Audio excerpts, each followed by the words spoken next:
L'existence d'une entreprise n'est pas uniquement du seul fait du dirigeant. Il ne faut pas oublier qu'il a à ses côtés toute une équipe qui travaille à faire marcher l'activité. Pour y parvenir, il est indispensable que les salariés soient motivés, car sans motivation, pas de résultat. C'est à ce moment-là qu'intervient le facteur humain dans une entreprise. Si le salarié n'est pas considéré, alors il est peu probable qu'il ait de bons résultats. Pourquoi travailler dur si en échange aucune considération? C'est ce que recherchent la plupart des salariés que j'ai rencontrés en bilan de compétences, à savoir dans leur environnement de travail, bien-être dans leur structure actuelle et prise en compte de leurs besoins par leur hiérarchie. Loin de la fausse idée reçue de claquer la porte de son entreprise à tout prix ou de changer de tout au tout.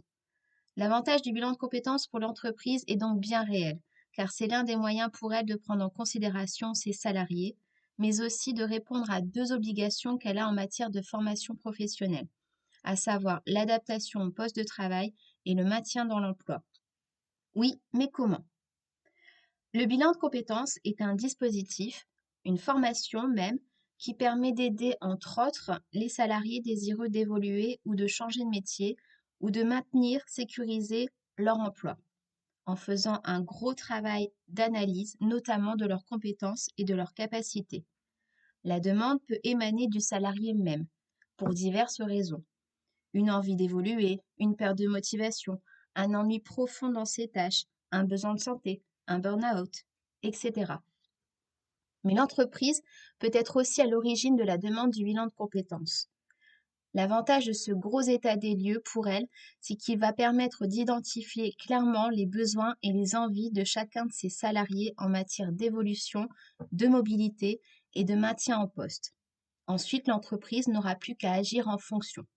Par exemple, en proposant des changements de poste, de la mobilité interne, externe, des diversifications de missions, en adéquation avec les attitudes et les envies de ses salariés. Autre avantage, l'entreprise va pouvoir cibler précisément les formations à proposer et investir efficacement dans son plan de développement de compétences. À noter que l'entreprise n'a aucun droit de refuser un bilan de compétences à un salarié qui en ferait la demande. Elle peut même le financer totalement ou partiellement au complément du CPF. Dans ce cas, aucun reste à charge pour le salarié. Le bilan peut aussi avoir lieu pendant ou en dehors du temps de travail.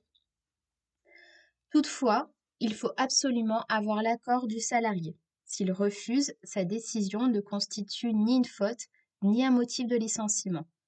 Enfin, aucune information ne sera divulguée par le consultant, tenu au secret professionnel, libre au salarié d'en échanger avec son entreprise.